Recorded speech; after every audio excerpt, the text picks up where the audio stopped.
Welcome to the Commercial Edge podcast with me, Chris Webber. Come and enjoy a virtual coffee while I share my experience and ideas that could help you overcome difficult people at work. I share my thinking and insights so that you can find new ways to overcome challenges and gain a commercial edge and unleash the power of people. I'm really pleased to have Jose Aguilar join me live from Germany. He's become a real part of the Foxley family. I've worked with Jose a number of times over the last few years, and it's a real pleasure to bring him into the podcast. He's a guy who has tons of experience working in markets all around the world, and I'm really pleased to get his view on difficult people, difficult customers, and share some of the stories of his experiences through the world. So welcome to the podcast, Jose. Thank you very much, Chris. I'm very happy to be with you again. Jose, tell us a bit about who you are, what you do, and what you've become known for in your career. I think that to me is the big thing. Like, what's the Jose brand about? Well, thank you. Yes. Well, I can tell you that my career is basically based in healthcare for the last 20, 25 years. It has been a journey across borders, industries, cultures. I have lived and worked in 4 countries, in Mexico, in Colombia, in Russia, now in Germany, as you rightly said. I believe that gave me some deep appreciation of the nuances of the global business and the power of different perspectives and how to drive innovation and growth and how to treat different kind of people.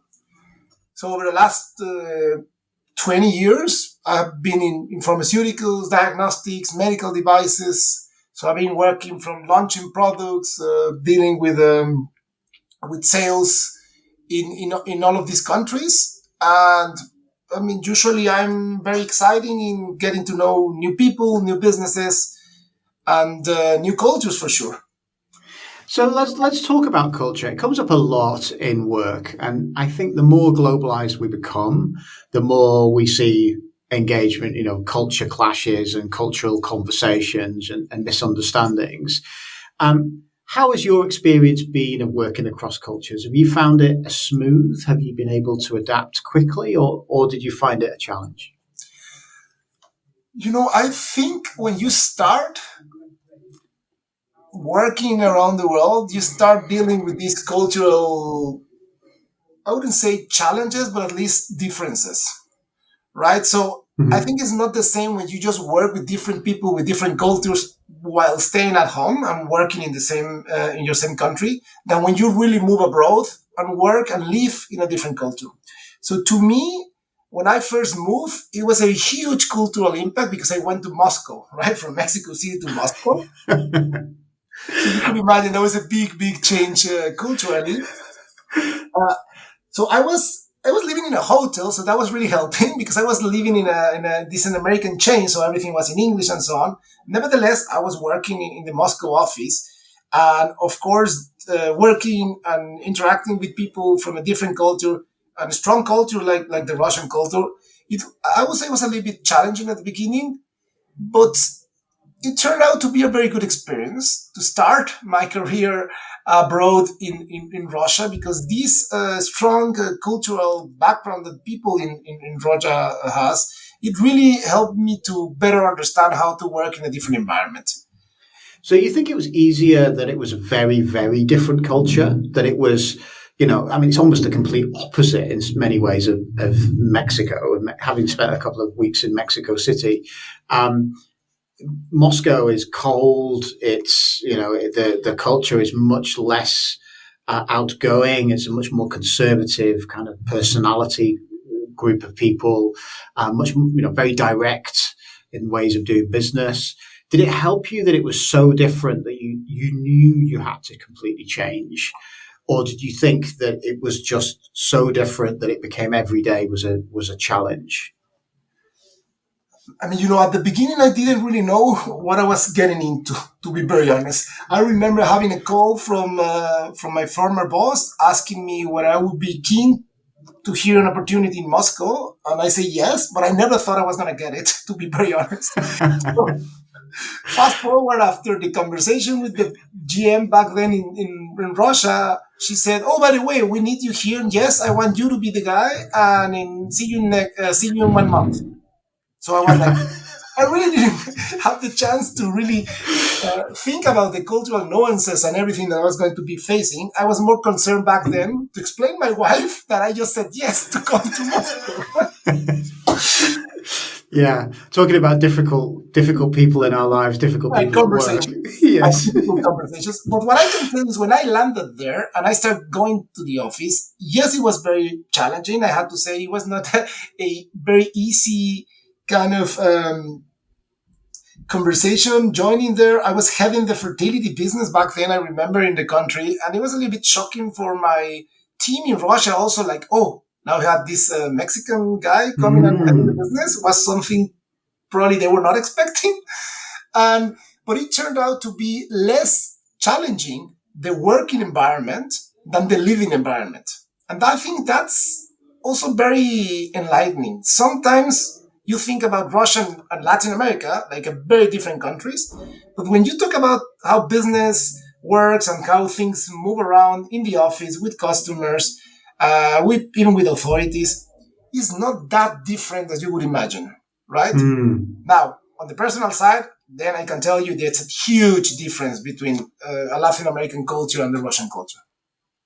And that's really interesting because I guess we have expectations of how business is done. And I worked for a number of different companies through my career, and many of them did, on the face of things, very similar things. So they sold similar products in similar marketplaces.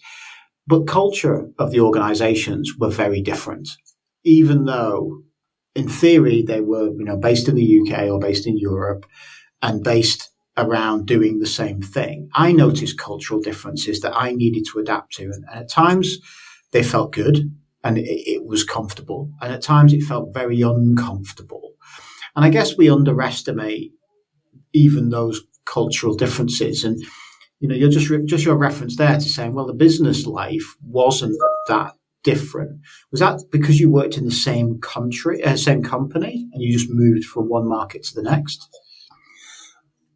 I guess so, because I was working for the same company, that is true. And the cultural environment of the company, pretty much all around the world, it was not that different. Of course, you in the end, you are dealing with people. They have their own ways of managing things and so on. But in the end, yes, you work for the same company, and there's some cultural impact of working for the same company all over the world. So that really helped, I have to say. Also, I was dealing with a lot of people outside of the country as part of my job. Also, my boss was sitting in Dubai back then. I was interacting with the region of back then Intercontinental, which was countries not necessarily more Western style, but more like Middle East mindsets and mentalities. So in the end, this strong cultural background from the company really helped me adapt, and also really helped me not to feel so out of place, if I may use the expression. Yeah, that's interesting. And so I'm curious, what is more difficult? The very different expectations of working, moving from Mexico to Russia, or moving from Mexico to Germany, I suppose, or working in Colombia. Because I'm just very aware that from Europe, from a European perspective, we have this region called LATAM, and we say, it's the LATAM region, and that includes everything from Mexico down to the tip of Argentina, and I'm sure that it's not the same. What's your experience of that, and how would you engage people in understanding how to work more effectively with this huge geography and huge cultural differences, I imagine? Yeah, I mean, Colombia was like feeling at home, to be very honest. One of the things that you clearly identified, I mean, you have been in Latin America probably a couple of times as well. You just came back from Mexico.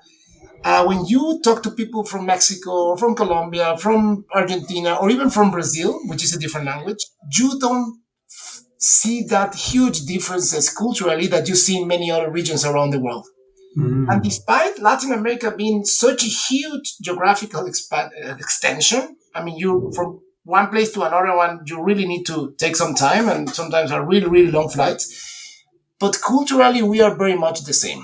So when I moved to Colombia, I think it was like feeling at home, talking to people, hanging out with people outside the office, inside the office. It was more or less the same. To be very frank, there are certain particularities on the Colombian culture that may differ a little bit from Mexico, but not something that I would say I cannot adapt. So to me and Mm. to my family, because of course I'm always moving together with my family to all these places, it was like, coming back home, talking to the same kind of people, the same language, more or less the same. I mean, impossible to have the same food as in Mexico, but but more or less the same. I mean, kind of getting together, sharing some time on the table by eating something nice, things like that that are very Latin oriented. Mm. Everything happening around the table and eating. So that was kind of an easy adaptation for me when I was in Colombia, to be frank. Okay. So what you seem to have a skill, which is to be able to adapt to different cultures, to work with people across borders, base yourself in one market, work with people in a different market. I do think that's a skill. Do you think it's a skill? And if so, how do you think you've developed this skill? Because I'm sure lots of people struggle with this issue. Uh, I mean, now I know it's a skill. I mean, it is a skill. I would not downplay it because I think yes, adapting to different cultures, different countries, and different pretty much everything. It is definitely a skill. I keep telling this to my kids as well, and I think it shouldn't be downplayed at all. But I don't really think about it. So, well, I didn't think about it when I was doing it. I Mm. believe I do have the adaptation kind of mindset because I think it's a mindset. You need to Mm. think about being comfortable outside of the normal ways of doing things. And the normal ways of doing things is staying at home, close to your people, close to your friends, your family, things you know. And going to the unknown is what normally creates this anxiety of not feeling in place, to put it like that. In my view, I never really thought about it until now, how important was the skill of quickly adaptation. But now I Mm. can tell you, if I would need to advise anyone starting their career, I will always say yes to whatever opportunity do you get of getting out of your comfort zone. And it doesn't need to be going from Mexico to Russia, of course, but it could also be uh, I mean, as you describe in your book, moving to another territory, right, in the same country Mm. sometimes. Yeah. Even Yeah. that, Yeah. it's challenging. You need to be out of your comfort zone in order to grow, to learn, and also to start building this, as you call it, skill of adaptation or resilience. The only way to build it is by training that Hmm. skill, and I think you train it by getting out of your comfort zone. That's the only way to train something. You need to put it to stress, and that's how it worked out for me, at least. Yeah, I totally agree with that, and I think it's very stark when you hear stories like yours of moving across the world, almost to the other side of the world, and settling into a completely new culture. Um, Growing up, I grew up in the north of England, and the idea of moving to the southeast to London was a completely different culture. And people who moved to London, we used to listen to them, wow, they moved to London. Can you imagine? And it's 200 miles, it's nothing in the context, you're just talking about the size of Latin America. And yet, as a child, I remember the idea of moving to the southeast. My dad was offered a job at one point down in London, and we discussed as a family whether we would take the leap to move that far down, and we didn't. And my parents were born. Well, my dad was born abroad, but they spent all of their lives in the same town. They lived there for 80 years and haven't moved. And it's interesting that the experience your family has of moving in different cultures, I think, is certainly very, very different to the experience I have. And I do think it's an advantage that your children have now in terms of their ability to connect with people globally, to overcome these cultural differences and cultural challenges. I mean, I agree. I mean, do you know where do you see it? I see my children, of course, changing countries and so on, but you also change them from schools. And this is a major change for especially for children at that young age, moving from one school to the other one and leaving friends behind. I think this is really challenging. I mean, if it's challenging for us as adults, imagine for children. Yeah. And I see now, living in Germany now for 7 years, my son has been attending 3 different schools because of the age. I mean, they need to change school and so on. And I'm always kind of concerned what would happen now, right? With the new change, with the new school. And I can see that for him now, it's a very easy adaptation. And I think this is coming out of the experience he has got by moving from country to country and so on. So for him, it's not like a big thing now to find new friends or get to know the new school and so on. So, I mean, you were just talking about this being a skill, and I think we are now, as parents, embedding that to our children, the skill of adaptation and resilience that comes innate just by needing to change from one place to another one. Yeah. Imagine his capability of networking as he grows up, because he walks into a room of unfamiliar faces, every few years or maybe even a few months, and has to start again with these relationships. And that's the challenge at work. It's a challenge in sales to meet new customers and build relationships quickly. It's a challenge within business to connect with clients and across functions and work with different people from different parts of the world. And as we become more integrated, your son has a massive advantage over someone who has spent all of their time very carefully curating their friends and being very cautious about where they go and where they live. Yeah, no, I absolutely agree. And it's not only that, it's also the language barriers, right? Because yes, I mean, his mother tongue is Spanish, but he has been speaking in English pretty much all his life. And now he speaks German in school. And so it's already hard to build a network and making some friends in your own language. Now, let alone doing that in a different language and still try to keep up with your friends and even with the slang, right, of the children here. And it also happens at work, by the way. And this is a very good example to segue the discussion towards the working environment. Sometimes building a network at work is as important as in life, right? I mean, the people, the contacts, and the better the network you have within your own company, it really helps out for your performance out there. So you really need to know the right people in the right places to help you out driving your own performance. And you also need to know who are going to be the ones that are going to make your life difficult sometimes. Same happens in school, same happens in the workplace. Mm-hmm. I totally agree. And I think that is you're absolutely right. It's a massive skill. And I think the value that our generation brings to to business is networking, is this ability to network.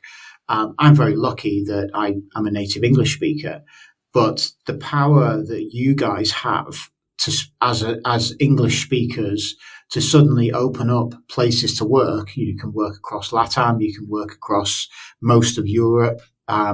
Speaking German, your son will have whole loads of opportunities that are incredibly powerful to connect with people and build these networks and relationships. And success is all about the network. To me, it's who you know, how you can build trust, how you can overcome difficulty, and how you can overcome conflict. And I'm curious, I want to ask you a question about your experiences of working over the last 25, 30 years in terms of standout moments where you found really difficult people or difficult challenges, perhaps culturally or perhaps for other reasons. And I'd love to hear your memory of who those were and what happened. Yeah, I mean, I have very good examples in for I would call them difficult people per se because of their way of being, but also probably because of the role they were playing. And I will give you two examples. I remember one very good example back in Mexico City when I was leading one of the business there. And I had this guy in my team. He was really good salesperson. He was the sales manager back then. He was really good, lots of experience in the therapeutic area, very good connections. People love him very much. Customers, even his team, but he was probably not the right person anymore. And this is a really challenging one, right? Because then you have someone that is or used to be a really good person for the job, but the job evolved way more than his own skills. And he was in, let's put it like this, the so-called friend zone. So we have this friend zone when you're dating, when you're a young kid. You don't want to get into the friend zone, right? Because you like the girl and you don't want to be friends. You want to be something more than friends. Yes. And you know that if you fall into the friend zone, you are done, right? That's not going to progress. And I started going out with him and his team and so on.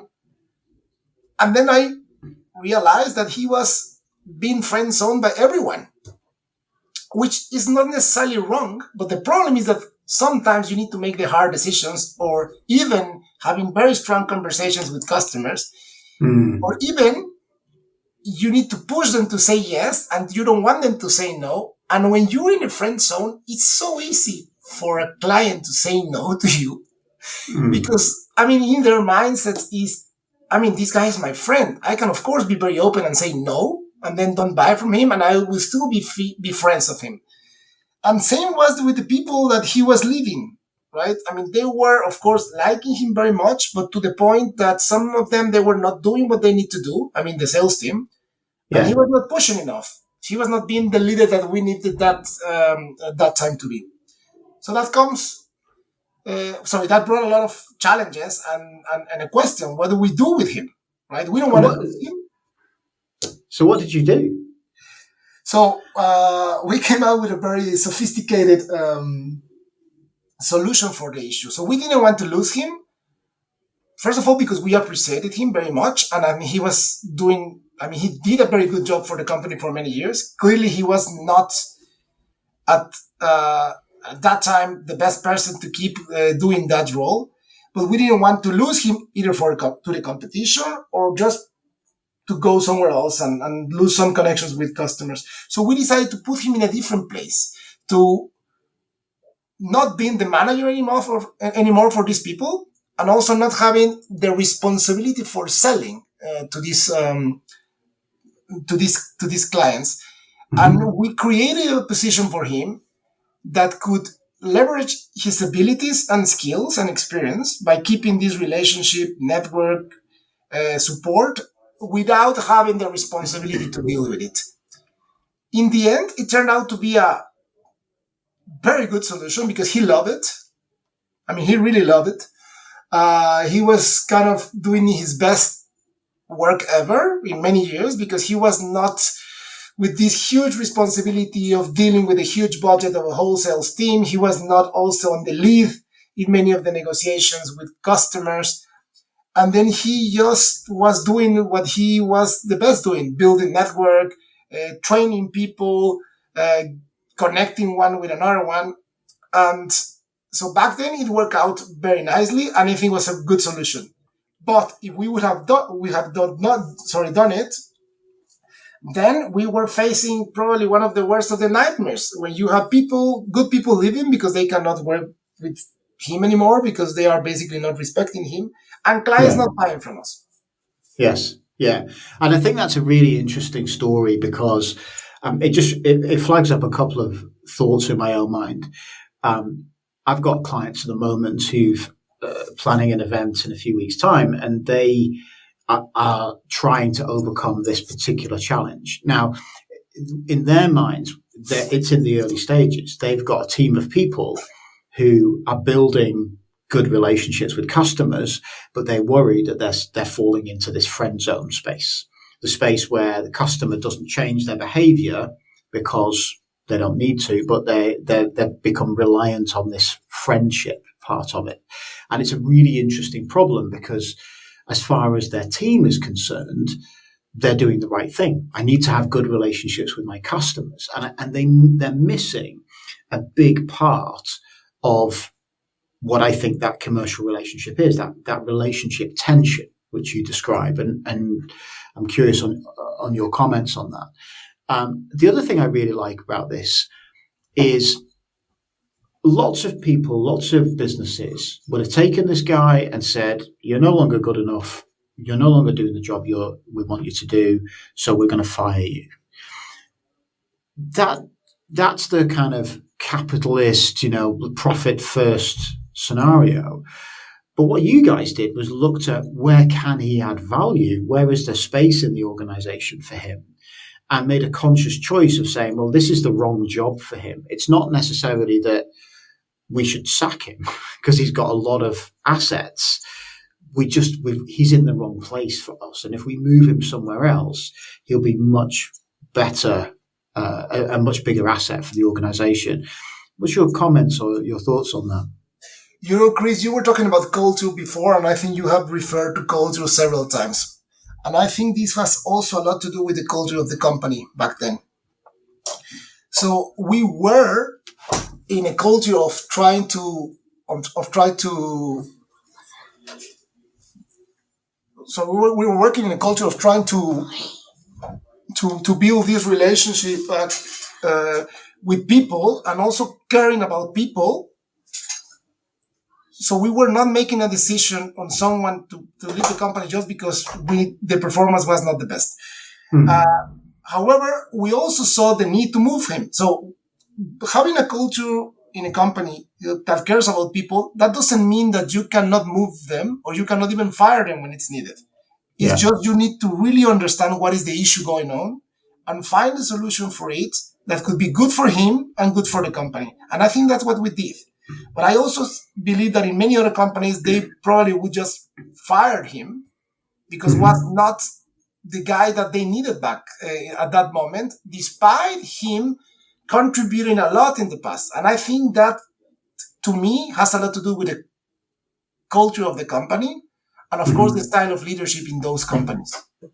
It also says a lot to the team around him about how you treat people and how much trust they put in the organization. And I find it curious that organizations ask their teams to trust them, do this, do that, work hard for us, put extra effort in, sacrifice family life at times, travel, all of these things for our organization. But on the flip side, when you don't fit, our response is that you've done a great job for us for the last 10 years. Now you don't fit, so you're gone. It's like, where's the quid pro quo there? Where's the balance? And what you did here was said, well, the balance is that you don't fit in this role right now, but that doesn't mean that we don't value what you've contributed, and we'll find some space for you. And that allows the rest of the team to almost take a sigh of relief and just go, this is a company that cares about its people, and so it is a good place to stay. And they lose that anxiety of getting something wrong or suddenly not the company changing or roles changing and then them being a victim of things. And I think that's an important part of team building and performance building, that sense of safety around the culture. Absolutely. I mean, and also you need to be very honest with the person, right? Because in the end, you're moving them from one role that they believe they are doing a very good job. And then you need to explain them why they change. And you need to be honest. You cannot just, by the way, I need to move you here because I believe you are going to be performing better. But you also need to let them know why is the reason of the change. What has happened that probably we believe is not the best fit now for the role that he has been doing for the last 5 to 10 years, probably. Yeah. And that takes a very, very difficult conversation for sure. But it also kind of shows the kind of culture the person is working in, and the kind Yeah. of leadership that you want to the leadership mindset you want to create there. So tell me a bit about that conversation. Did you have that conversation, or did someone else have that I conversation? And did it. I took that myself. yeah, I really respected very much the person, and I didn't want him to take this the wrong way. So I remember very well because I was pretty young back then. I think I was I'm talking about probably 12 years ago, so I was still in my early 30s, and he was older than me, and he was always very kind and very polite. So I remember that he came to my office and I told him, I need to talk to you about some changes we need to do in the team. So the first thing he thought is, okay, we are firing people from his team, right?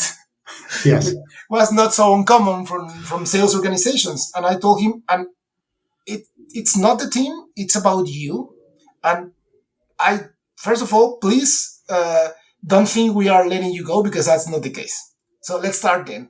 oh, Let's start by telling you that your job at this moment is not at risk. I just want to let you know that I believe that what you have done so far is really good in that job, but I believe that the role has evolved in a different direction. And I don't think right now your skill set and the way you are performing or working is not in line with what we need there. However, mhm. I do see an option for you to keep doing what you do best and keep contributing to us in the company. And then I presented the option. I was expecting a big pushback from him. Mhm. And it turned out that I saw his eyes kind of enlightening, No, like, oh my God, it sounds something that I was kind of looking for, because I also believe that maybe the job that we are doing now is not what I used to like anymore. Probably that was yeah, some way a complaint as well, right? Of yeah, probably he wanted to do things differently. But he really wanted to be more in the relationship part of the business, including training, talking to people, learning, teaching them how to do things because he had a lot of experience. Also going with these clients that he liked and appreciated very much without the need to close the deals with him. So, mhm. and again, I'm telling you a very successful story because I also have many others that went not that well, right?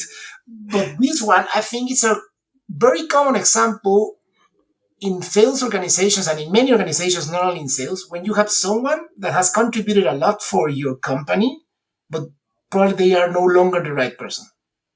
And did he know? So when he came into your office, had you already had conversations about poor performance and problems, or was this all completely new for him at that moment? I think we did have some conversations, but we should have had more in the past with him, to be very Mm. honest. Okay. This is something I learned from that experience, that despite me being very vocal in what I wanted him to do more, I was not as clear as I should have to tell him what would be the consequences of him not doing that. Mm. Right. So I think it didn't come up as a surprise to him that I was not super happy with the performance, but probably also was not as clear as I would have liked it to be. And when you say consequences, would you have been as clear as to say your job is at risk? So performance is struggling and your job is at risk, or would you have framed it around we need to take steps to address this? How, looking back, what do you think you would have done differently? I think that I was just describing about how the role, I mean, the role had evolved and him not Mm. evolving. And I think that gap that was being created already, I should have been more Yeah. clear and illustrated in a better way. So Mm. if you have been doing a job for many years and you have done it properly, even getting some recognition for it, for many people, that's the way to keep doing things. And Mm. why shouldn't they, right? I mean, they have been even recognized for that. So I Mm. think as leaders, sometimes we need to take the time and say, okay, if we already in as a part of the strategy, we have decided that this needs to change, we also need to bring the people into the same direction and explain them why their roles and what they have been doing in the past may also need to change in line with the new strategy that we are pretending. And I think that was missing back then. I didn't do it. I was very clear with the strategy for sure, but I was not really clear explaining how the new this new strategy or this new way of doing business needed to go with people also doing things differently. Yeah. Like, How does it? as granted.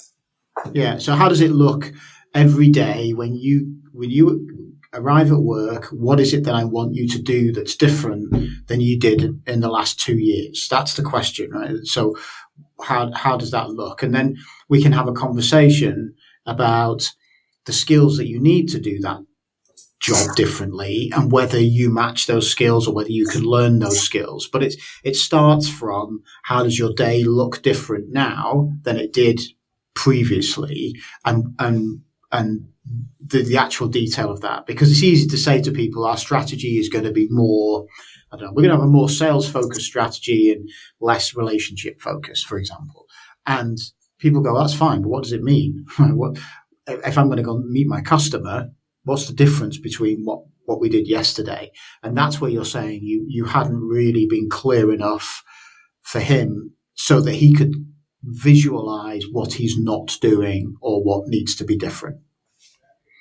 Yeah, I mean, to me, the issue usually is when markets are evolving very, very, very fast and people don't really get the point soon enough. I mean, pharmaceuticals, it's a very, very good example. In pharma, I mean, the relationship between doctors, salespeople, and even pharma companies have been evolving massively in the last 20 years, right? From a very extremely close relationship, extremely, let's call it, massive support that pharmaceutical companies were giving to physicians 20, 25 years ago, to the more tight, only relationship based on interactions and communication between them. So that also removed many of the, let's call it, tools that salespeople used to have in pharma when they were going to visit doctors. So it turned out to be that they really needed to do the sale without the huge support of probably pharma companies offering another support to physicians or things like that. I'm not talking about anything not legal. I'm just talking about things that were common in the past that they are no more considered something either common or even now regulatory approved. Right? Totally. And many of these old school guys, probably you knew many of them also with your background and career. Yeah. Kind of it's really hard for people when they don't have those tools to offer to still do the sale and still build a relationship, because by mistake they build that relationship based on what they could give out of their normal job, right? What the company could offer them beyond the product and the good service from them. And I think that part also require a different skill set. I mean, people that need to realize that they need to do the sale and they need to do it with whatever they have in hand. It's a good product, a good service, a good explanation, everything you need. Yeah. I mean, you have a very good example in your book, Chris, regarding this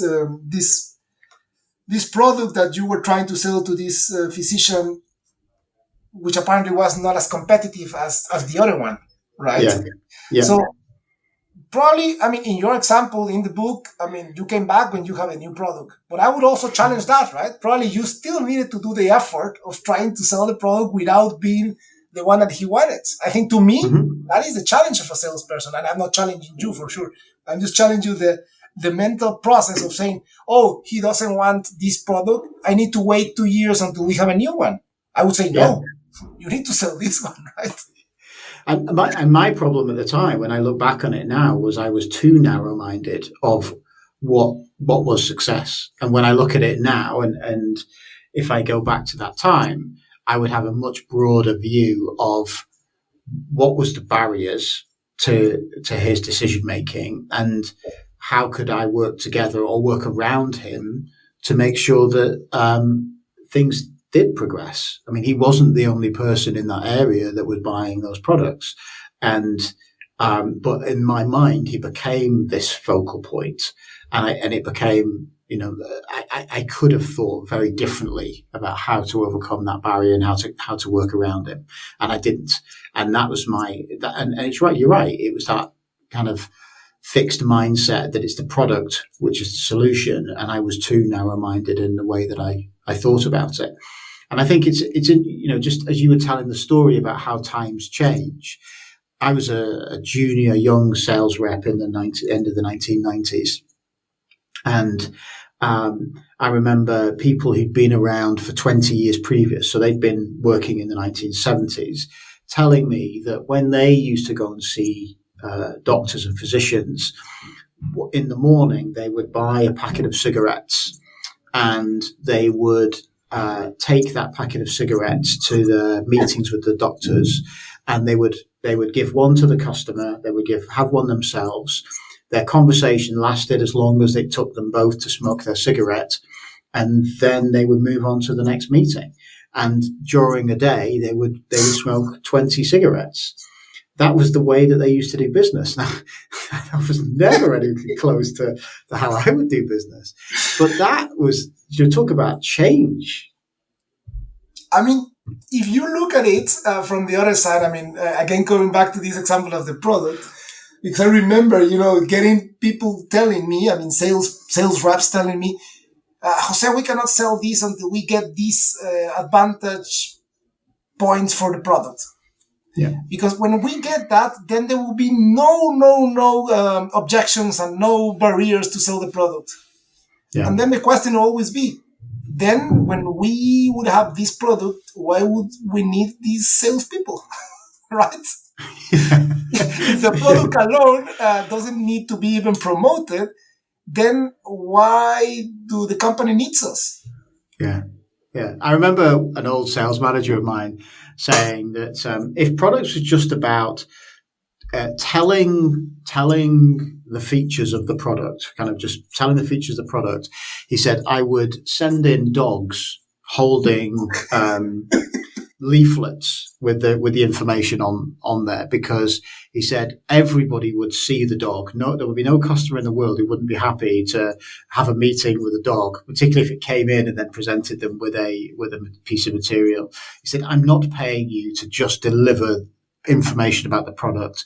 I'm paying you to engage with the customer, to listen, to understand, to influence, to connect, all of those great skills that we have around sales. And it's not just about delivering those bits of information.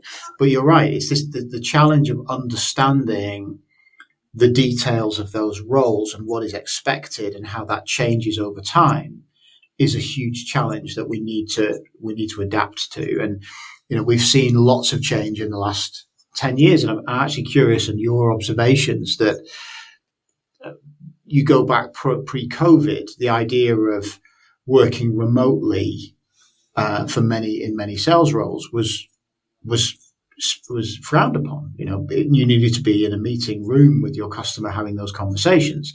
Now, you worked internationally. That wasn't always possible. What have you seen change over the last 5-6 years since you've been a lot more, you know, forced to work remotely and then utilizing remote? Have you seen the need for customers and representatives to change their approach? I mean, yes, definitely the quick answer will be yes, people need to adapt. But it's also true that during the pandemic, probably is not the good benchmark, right? Because people, they didn't have another option, right? So when people do any kind of analysis and studies and they say, yes, because we started remotely, because in the pandemic, there was no other option. Whether you do it you needed to do it like that or not do it at all. Mm-hmm. So that's not a good benchmark.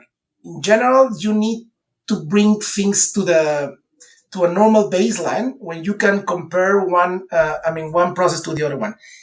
I always run away of the remote, not remote discussions, right? Because I think this is a not black and white situation.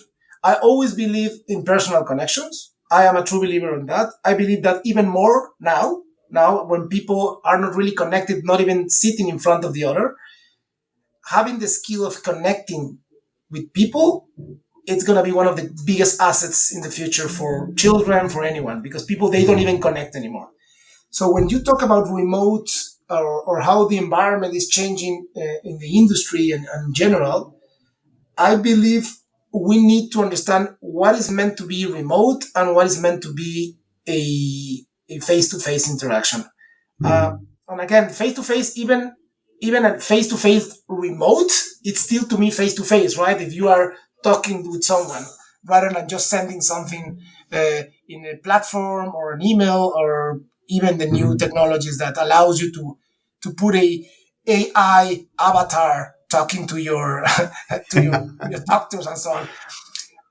So I think that this middle point where personal interactions still play a role is where I will kind of settle, right?